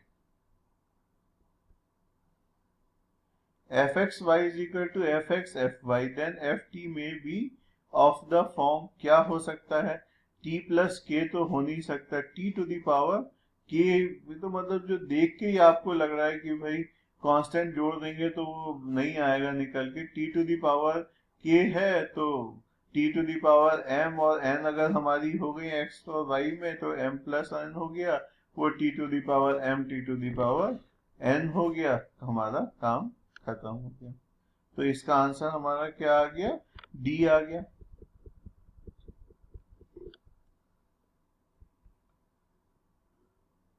f be a function from the set of natural numbers to set of even natural numbers given by fx is equal to 2x, तो ये हमारा पूछा है 1 1 and 2, तो 2x1 is equal to 2x2 मतलब x1 is equal to x2, तो हमारा पहला वाला 1 1 तो हो गया, fx की जगह हमने y रख दिया, y is equal to 2x आ गया, तो x is equal to y/2 हो गया। तो क्या कोई y की ऐसी वैल्यू है जिसके लिए कोई x की वैल्यू नहीं निकल के आ रही है?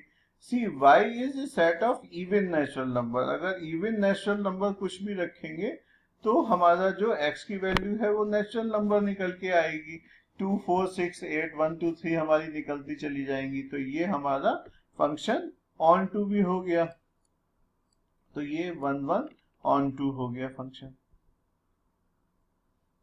इसका इन्वर्स निकालना है कि fx is equal to x plus 5 upon 3 है, तो हुज इन्वर्स नहीं, हमें फंक्शन निकालना है जिसका इन्वर्स ये है, लेकिन अगर वो फंक्शन इसका इन्वर्स है तो जो दूसरा फंक्शन होगा वो इसका इन्वर्स होगा, तो उससे कंफ्यूज मत करिए, हम इसका ही इन्वर्स निकाल दें तो हमारा काम हो जाएगा। इन्वर्स निकालने के लिए क्या करते हैं, y इसको माना fx की जगह y रख दिया, y is equal to x plus 5 upon 3, तो क्या हो गया x is equal to y 3y minus 5, उसके बाद हमने क्या किया, x की जगह f इनवर्स x रख दिया और y की जगह x कर दिया, तो 3x minus 5 that is b हमारा इसका आंसर आ गया, 3x माइनस 5।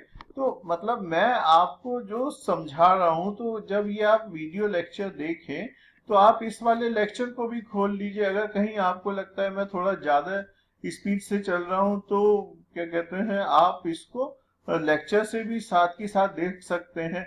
मैं आपको जस्ट उसकी जो कॉन्सेप्ट, ट्रिक्स और फाइनल पॉइंट्स हैं वो ओरली बता रहा हूं, मैं ये नहीं चाहता कि मैं पूरा ही सॉल्व करके एक एक करके दिखाऊं।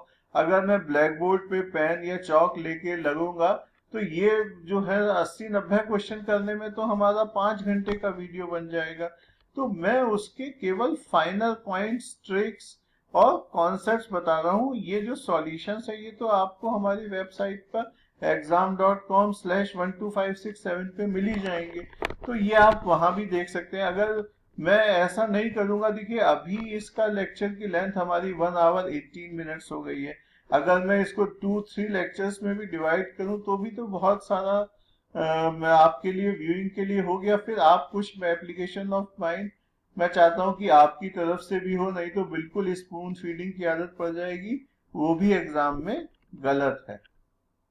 तो इस क्वेश्चन में हमें cos 2x minus sin 2x अगर fx दिया हुआ है तो उसकी रेंज निकालनी है। अब इसमें तो जो ऑप्शंस दिए हैं उसको भी देख के भी आइडिया लग रहा है, और वैसे भी हमें एक बात पता है कि अगर हमारा फंक्शन जो है a cos x और b sin x के a cos x प्लस b sin x की फॉर्म का है, तो उसकी रेंज कहाँ से किसके बीच में लाई करता है, तो अगर a cos x प्लस b sin x है तो fx की वैल्यू root a square plus b square और root a square plus b square के बीच minus root a square plus b square और root a square plus b square के बीच में लाई करती है।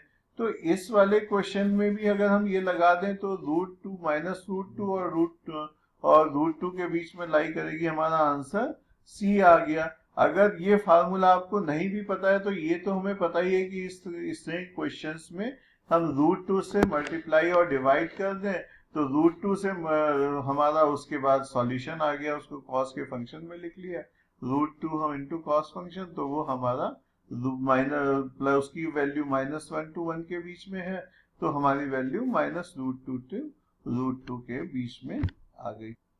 इस क्वेश्चन में f(x) is equal to 2x + 7 and gx is equal to x² + 7।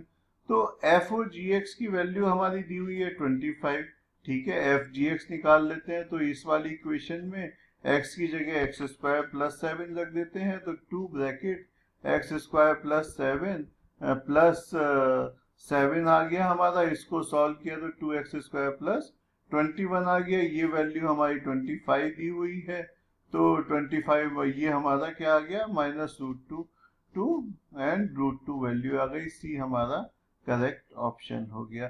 तो अगर मैं कहीं बहुत जल्दी से स्टेप्स बता रहा हूं तो उसकी आप टेंशन मत करिएगा, क्योंकि वो तो आपको वैसे भी खुद करने हैं ये वाले क्वेश्चंस, तो बट कॉन्सेप्ट समझते जाइए, बस उतना ही इस वीडियो का पर्पस है। इसमें हमको इनवर्स फंक्शन निकालना है, बिल्कुल स्टैंडर्ड तरीका है कि y is equal to 2x/3 + 3/2, तो हमने f(x) की जगह हमने y रख दिया, x की वैल्यू y के टर्म्स में निकाल ली, और उसके बाद x की जगह हमने f इनवर्स x रख दिया, और y की जगह हमने x रख दिया, हमारा क्वेश्चन हो गया, बिल्कुल स्ट्रेट क्वेश्चन है। अगला क्वेश्चन क्या है, इस क्वेश्चन में f और gx की वैल्यू दी है x + 3 whole square and gx की वैल्यू दी है x + 3, but what is not given is the value of f(x), तो वो हमें फंक्शन निकालना है और f - 3 की निकालनी है। f और gx हमारा क्या हो गया, f ब्रैकेट gx हमारा क्या है x + 3, तो f x + 3 हमारा कितना निकल के आ गया, ये हमारा निकल के आ गया x + 3 स्क्वायर।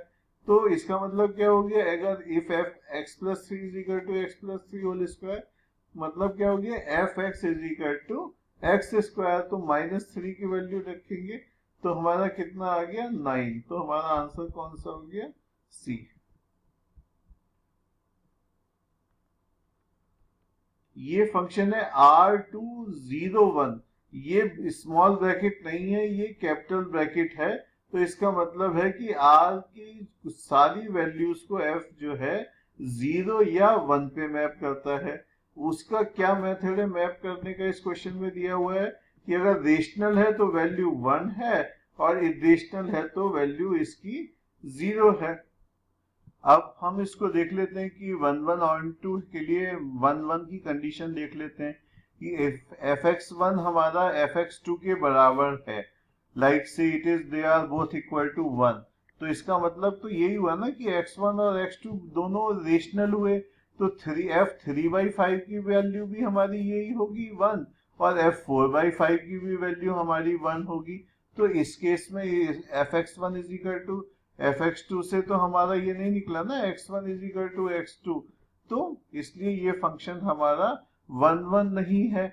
और f(x) क्या वैल्यू ले रहा है यहाँ पे 1 और 0, यहाँ पे हम y की वैल्यू, तो अगर हम f(x) को y माने तो x को तो हम y के टर्म्स में नहीं लिख सकते हैं ना, इसीलिए हमें ये थोड़ी जगलरी करनी पड़ रही है कि हम इसको और तरीके से देख लेते हैं कि ये ऑन टू है कि नहीं। ऑन टू का एक और तरीका है हमारे पास कि अगर हमारी जो इस फंक्शन की रेंज है वो कोडोमेन के बराबर है तो भी फंक्शन हमारा ऑन टू होता है। नाउ इसकी रेंज क्या है, ये आइदर 1 लेता है वैल्यू और 0 लेता है, और हमारी जो रेंज है उसमें भी यही दो एलिमेंट हैं, तो रेंज और कोडोमेन हमारी बराबर हो गई ना, तो इस वजह से हमारा ये फंक्शन ऑन टू है।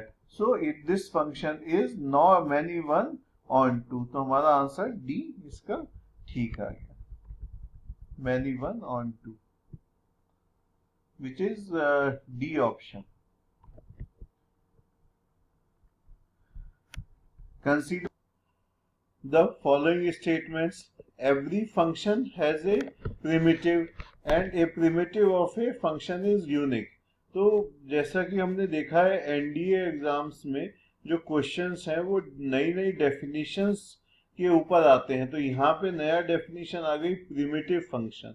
तो प्रिमिटिव फंक्शन हमारा क्या होता है? Primitive function of a function is nothing but the anti derivative और इंटीग्रल ऑफ द फंक्शन। तो अगर हमारा फंक्शन एक्स स्क्वायर है कोई, तो उसका प्रिमिटिव फंक्शन क्या होगा? एक्स क्यूब अपॉन सी, एक्स क्यूब अपॉन 3 प्लस सी।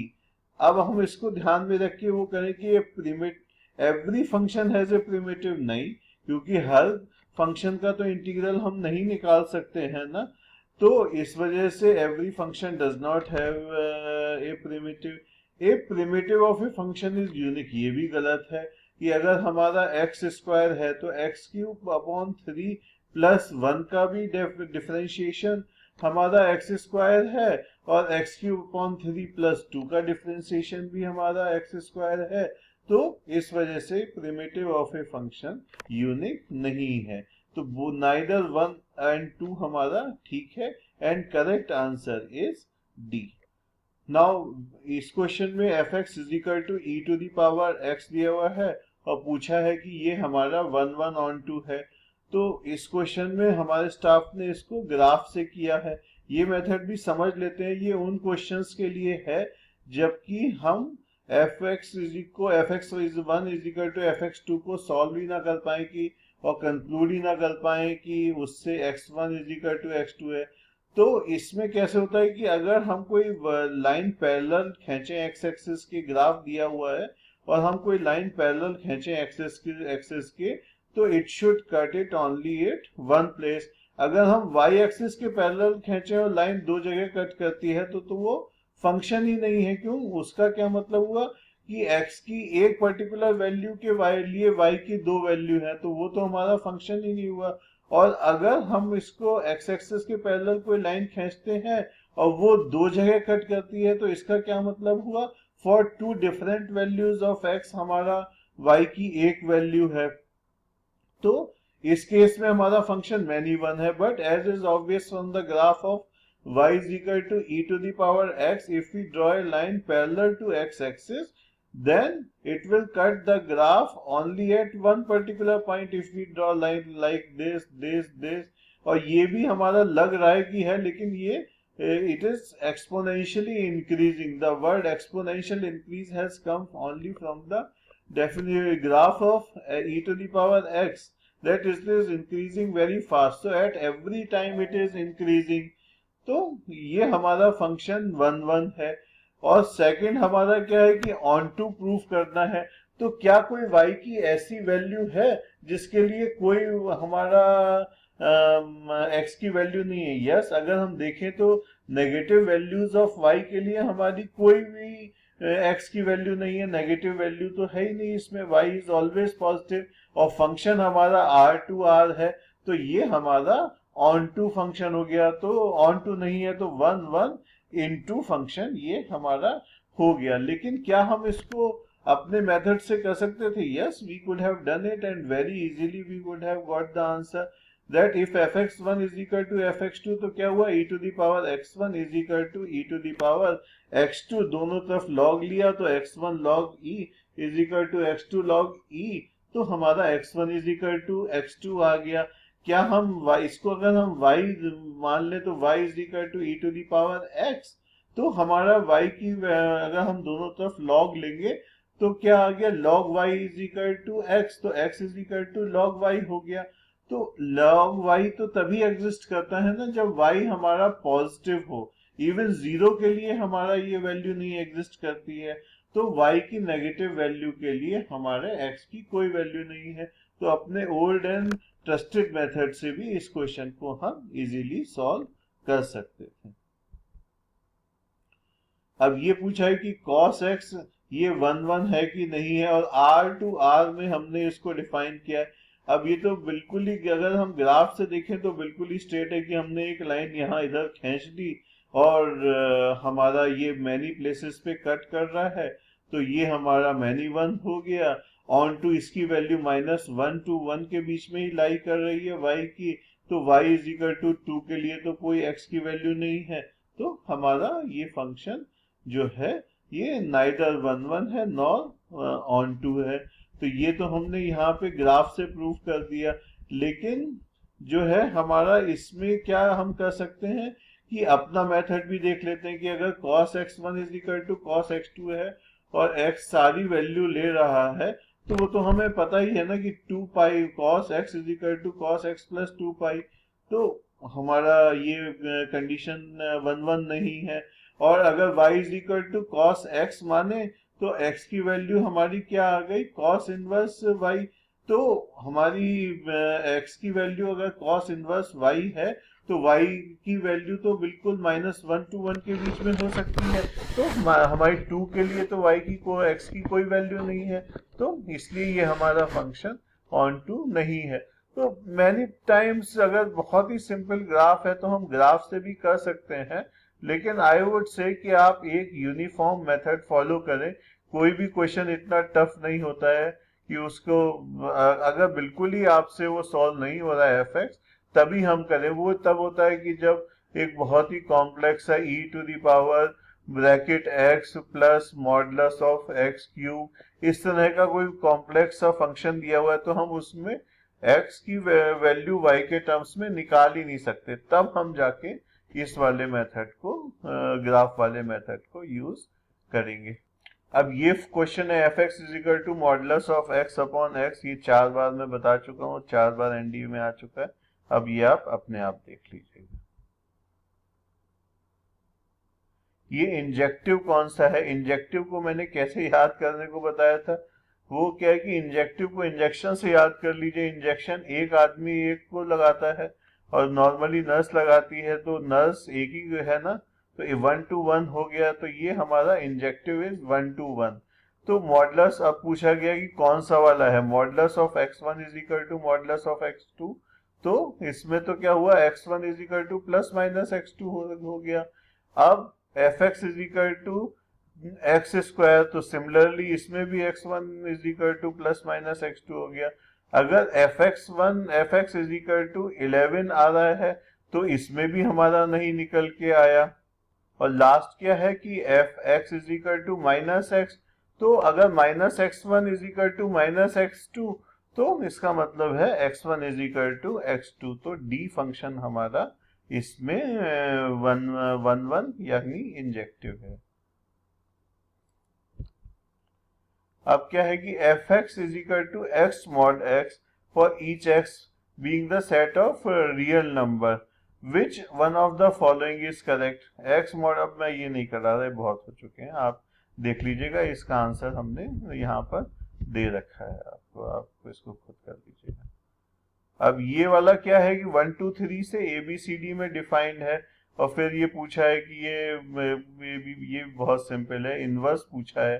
चलिए देख ही लेते हैं। F1 इज नॉट 1 to 1, तो ये क्या नॉट 1 to 1 है? यस, ये नहीं 1 to 1 तो है, 2 A जा रहा है, 2 to B जा रहा है, 3 to C जा रहा है। ये क्या है, हमारा इनटू फंक्शन है, और इसका इसलिए कोई इनवर्स नहीं है, बट ये reason is not correct. Both A and R are individually true, but R is not the correct explanation of next question. इस क्वेश्चन में हमें इनवर्स निकालना है, तो इसका मतलब क्या करना है कि हमें x की वैल्यू y के टर्म्स में निकालनी है। तो log y is equal to log x log 5 हो गया, उसको हमने सॉल्व किया, log x is equal to log y upon log 5 हो गया। तो x हमारा कितना आ गया, log y to the power 1 upon log 5। तो x हमारा कितना आ गया, y is equal to x is equal to y to the power 1 upon log 5। तो हमारा B करेक्ट आंसर आ गया। इसमें A to R रिलेशन है। A हमारा -π/2 to π/2 के बीच में है, और 10x हमारा f(x) डिफाइन है 10x जो है। तो ये पूछा है कि ये इस रेंज में अगर x हम इसको डोमेन को इसकी रेस्ट्रिक्ट कर दें -π/2 to π/2 के बीच में, तो क्या ये फंक्शन हमारा injective, bijective, not injective, not bijective क्या है। तो ये तो अगर हमने जैसे इनवर्स फंक्शन में भी पढ़ा है कि f(x) अगर हमारा -π/2 to π/2 के बीच में होता है तो हम उसका इनवर्स निकाल सकते हैं। इसको करने के वही दो मेथड हैं कि आपने tan x1 is equal to tan x2 कर लिया और देखा कि क्या इस पर्टिकुलर रेंज में डज इट मीन कि ये हमारा minus pi by two to pi by two के बीच में है, वो हमारा है, तो ये 1 1 हो गया। क्या ये ऑन टू है? यस, ये हमारा इस रेंज में ऑन टू भी है। और दूसरा ये कर सकते हैं कि आप इसका ग्राफ बना के देख सकते हैं। ये बहुत ही सिंपल ग्राफ है साइन एक्स वगैरह के, तो हम इसको इस तरह से भी कर सकते हैं।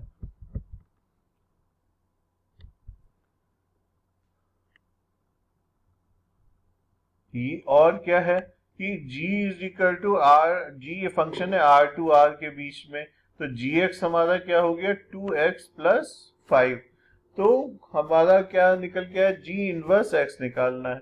अब ये नहीं करा रहा, बहुत ही सिंपल क्वेश्चन है, हम 4-5 क्वेश्चन इस तरह के और ही कर चुके हैं। हाँ, अब इसमें क्या है कि ये फंक्शन पूछा है कि ये हमारा 1 1 ऑन टू है कि नहीं। अब ये ऑड पावर है, तो इससे क्या, अगर हम x1 स्क्वायर और fx1 is equal to fx2 हम इसको लेते हैं, तो हमारा क्या निकल के आएगा कि x1 square plus 1 is equal to x2 square plus 1 निकल के आएगा। तो x1 is equal to plus minus x2, तो 1 1 तो हमारा ये नहीं है। दो नेगेटिव वैल्यूज के लिए जो पॉजिटिव और नेगेटिव इक्वल वैल्यूज हैं उसको वो सेम जगह मैप कर रहा है, तो ये मैनी वन फंक्शन हो गया हमारा। अब हमने इसको ऑन टू निकालना है, तो इसको y माना, y और फिर x की वैल्यू निकाली। तो क्या हर वैल्यू के लिए है? बिल्कुल नहीं है। हम y की कई वैल्यू ऐसी ले सकते हैं कि अगर हम y की ले लें 2 टू दी पावर 35, तो हमारा क्या निकल के आएगा, x की वैल्यू जो अगर हमारा 1/2 टू दी पावर 35 ले लें तो हमारा लेस देन 1 आएगा, तो ये हमारी वैल्यू जो है नेगेटिव हो जाएगी, तो ये हमारा नॉट ऑन टू हो गया। तो इस तरह से ये हमारा नॉट 1 1 नॉट ऑन टू है। Function f defined by fx is equal to x plus 1 upon x. Then consider the following statement. Which of the statement is correct? fx whole square is equal to fx square plus 2. तो ये check करके देख सकते हैं कि भाई इसमें fx की जगह x plus 1 upon x रखा, उसका स्क्वायर किया तो x square plus 1 upon x square plus 2 आ गया, तो ये fx स्क्वायर प्लस 2 हो गया हमारा। और ये fx होल क्यूब है, तो ये fx हमने इसका x प्लस 1 अपॉन एक्स का होल क्यूब कर लिया, तो x क्यूब plus 1 upon X cube plus 3x plus 1 upon X आ गया। तो दोनों हमारे स्टेटमेंट ये ठीक हैं। बहुत मतलब मैं तेजी से बता रहा हूँ क्योंकि अब हम काफी क्वेश्चंस कर चुके हैं, तो आपको अगर किसी का भी सॉल्यूशन देखना है तो आप हमारे इस लेक्चर को 1257exam.com/1257 पर देख सकते हैं। Which one of the following real function is never zero? ये बेसिक फंक्शंस हैं, इनके ग्राफ आपके दिमाग में होने चाहिए। एनसीईआरटी की बुक में भी दे रखे हैं, हमने भी अपने प्रीवियस लेक्चर्स में बताए हैं। तो जो एक्सपोनेंशियल फंक्शन है वो तो इस तरह का होता है ना, वो कभी भी एक्स एक्सिस को टच नहीं कर सकता, तो हमारा वाई एक्सिस को कभी भी वो टच नहीं करता है, तो इसलिए जो है ये वाला हमारा एक्सपोनेंशियल फंक्शन जो है वो हमारा कभी भी जीरो नहीं हो सकता। आंसर इसका डी है। If fx is equal to x and gx is equal to modulus of x, then what is f plus gx equal to 0 2x? ये बहुत सिंपल क्वेश्चन है। f प्लस जी एक्स हमारा क्या होता है? f plus g x हमारा F x plus g x होता है, तो ये हो गया x plus modulus of x। तो x greater than equal to 0 के लिए x प्लस एक्स हो गया, और x लेस देन 0 के लिए ये x माइनस एक्स हो गया। तो हमारा करेक्ट आंसर क्या आ गया? सी आ गया हमारा करेक्ट आंसर, 2x और 0 इस रेंज के लिए। तो इस तरह से हमने 2008 से लेके 2016 तक के काफी सारे क्वेश्चंस हमने कर लिए हैं।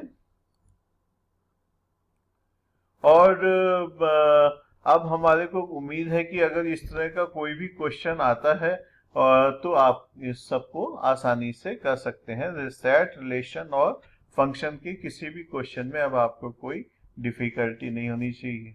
Thank you.